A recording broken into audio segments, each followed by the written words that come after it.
Assalamualaikum warahmatullahi wabarakatuh. Halo, perkenalkan nama saya Widya Ningsih dari program studi akuntansi Fakultas Ekonomi dan Bisnis Universitas Kuningan. Pada video kali ini saya akan memaparkan mengenai hasil analisis laporan keuangan pada sektor industri barang konsumsi khususnya pada PT Wilmar Cahya Indonesia Tbk untuk periode tahun 2018 sampai 2022. Adapun beberapa poin yang akan saya bahas pada video kali ini diantaranya profil perusahaan, analisis perbandingan, analisis rasio, analisis common size, analisis trend, analisis DuPont, analisis cross-section, analisis time series, analisis sumber dan penggunaan kas, analisis sumber dan penggunaan modal kerja, analisis break-even point, dan analisis CSR. Baik, masuk pada pembahasan yang pertama, yakni ada profil perusahaan. PT Wilmar Cahya Indonesia Tbk merupakan suatu perseroan terbatas yang bergerak di bidang industri pengolahan minyak nabati dan minyak nabati spesialitas yang digunakan untuk industri minuman dan makanan.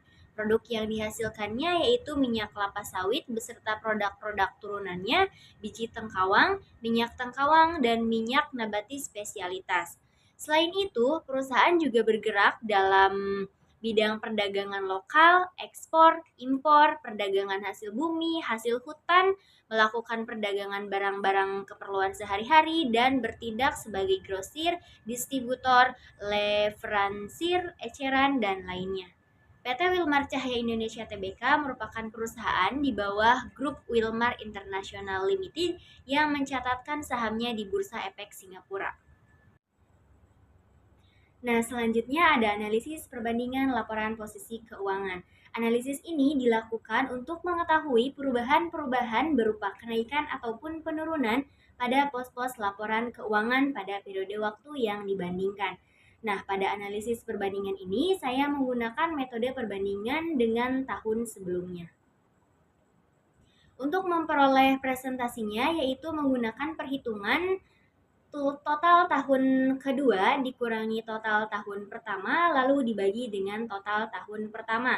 Misalnya untuk mengetahui total aset 2019 atas 2018 dilakukan dengan perhitungan total aset 2019 dikurangi total aset 2018 kemudian dibagi dengan total aset 2018. Nah, begitupun dengan cara perhitungan untuk mengetahui persentase total liabilitas, total ekuitas, dan total liabilitas dan ekuitas. Nah, berikutnya ada analisis perbandingan laba rugi.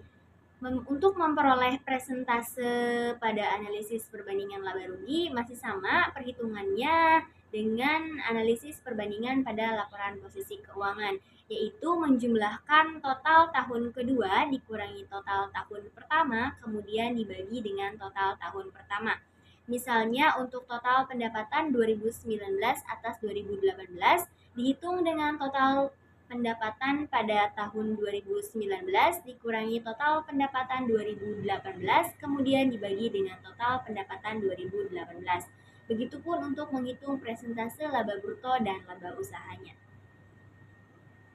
Nah, yang selanjutnya ada analisis rasio likuiditas. Analisis ini digunakan untuk mengukur kemampuan perusahaan dalam membayar kewajiban jangka pendeknya atau kewajiban yang akan jatuh tempo.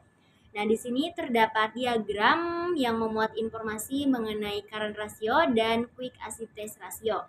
Nah, untuk menghitung nilai current ratio sendiri digunakan formula total aktiva lancar dibagi utang lancar, sedangkan untuk menghitung nilai quick asset test ratio digunakan rumus total aktiva lancar dikurangi persediaan dibagi dengan hutang lancar.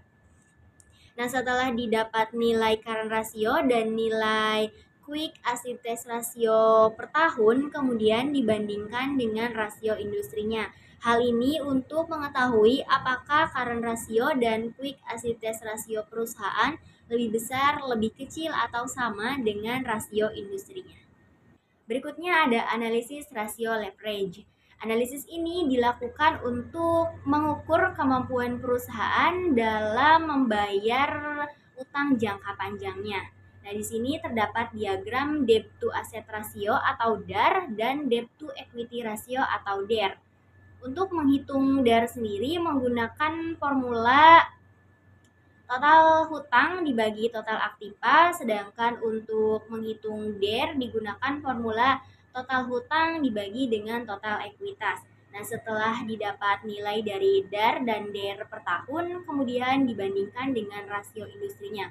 Hal ini dilakukan untuk mengetahui apakah DAR dan DER perusahaan lebih besar, lebih kecil, atau sama dengan rasio industrinya. Nah, selanjutnya terdapat analisis rasio activity. Analisis ini digunakan untuk mengukur efektivitas kerja perusahaan dalam menagih piutang. Nah, di sini terdapat informasi yang memuat mengenai aset turnover dan receivable turnover. Untuk menghitung aset turnover sendiri digunakan formula penjualan dibagi total aktiva, sedangkan untuk mengetahui nilai receivable turnover digunakan formula penjualan dibagi dengan piutang. Nah, setelah didapat nilai aset turnover dan receivable turnover per tahun, kemudian dibandingkan dengan rasio industrinya. Hal ini dilakukan untuk mengetahui apakah aset turnover dan receivable turnover perusahaan lebih besar, lebih kecil, atau sama dengan rasio industri. Selanjutnya ada analisis rasio profitabilitas. Analisis ini digunakan untuk mengukur kemampuan perusahaan dalam mendapatkan laba atau profit dari pendapatan atau earning terkait dengan penjualan aset dan ekuitas atas dasar pengukuran tertentu.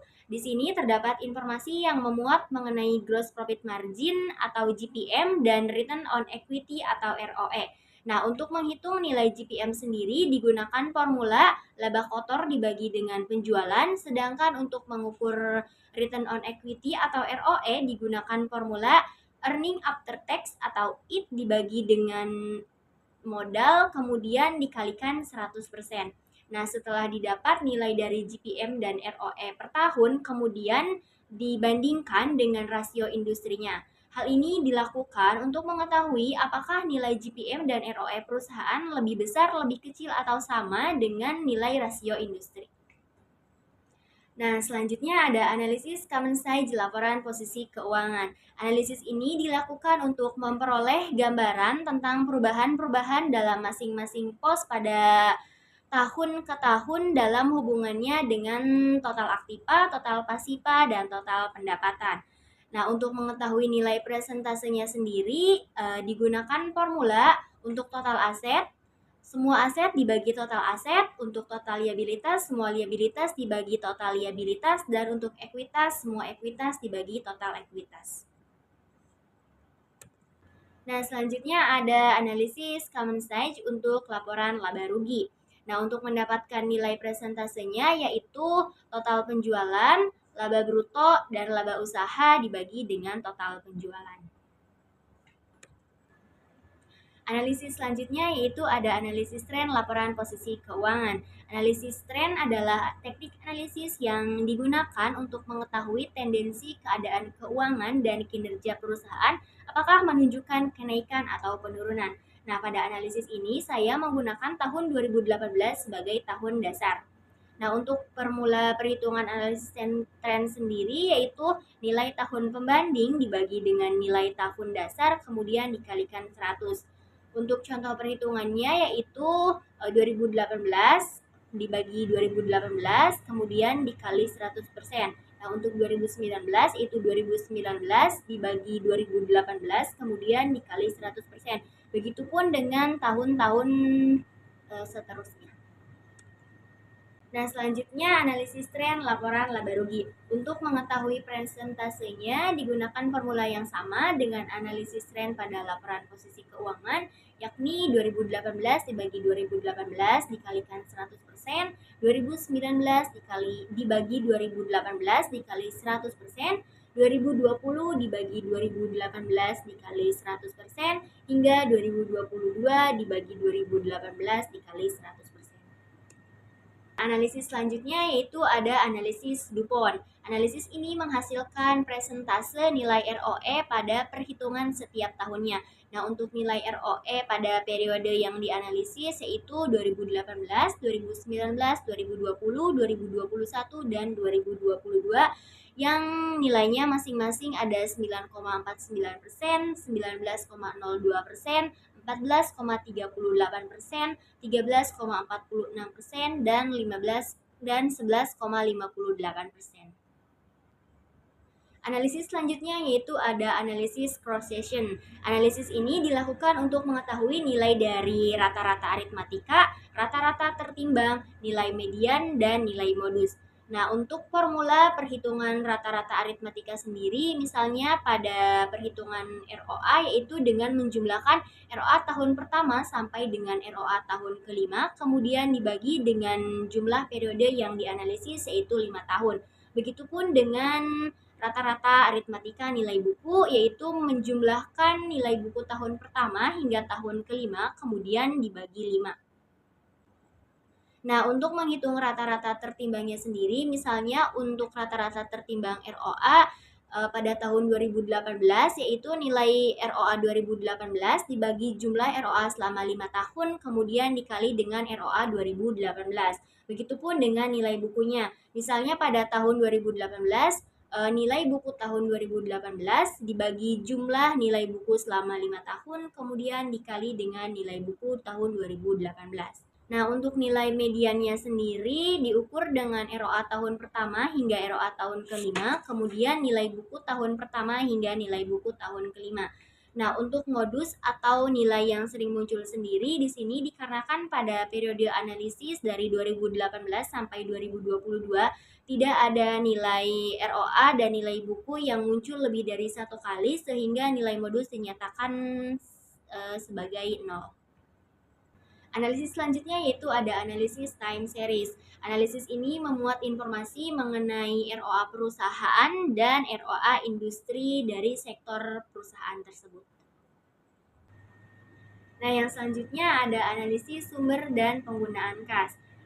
Laporan analisis sumber dan penggunaan kas sendiri digunakan sebagai dasar dalam menaksir kebutuhan kas di masa yang akan datang dan kemungkinan sumber-sumber kas yang ada. Nah, tabel berikut memuat informasi mengenai laporan sumber dan penggunaan kas PT Wilmar pada periode 2020-2021.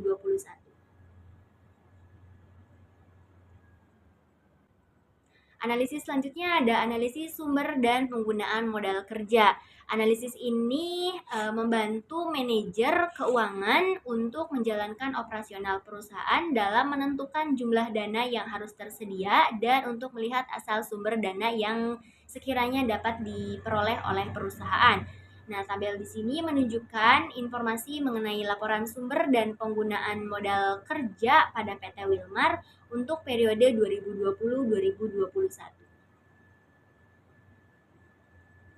Nah, yang selanjutnya adalah analisis break-even point. Analisis ini dilakukan untuk mengetahui titik impas dari sebuah usaha agar manajemen dapat mengetahui mereka harus memproduksi atau menjual berapa unit produk agar perusahaan tidak mengalami kerugian.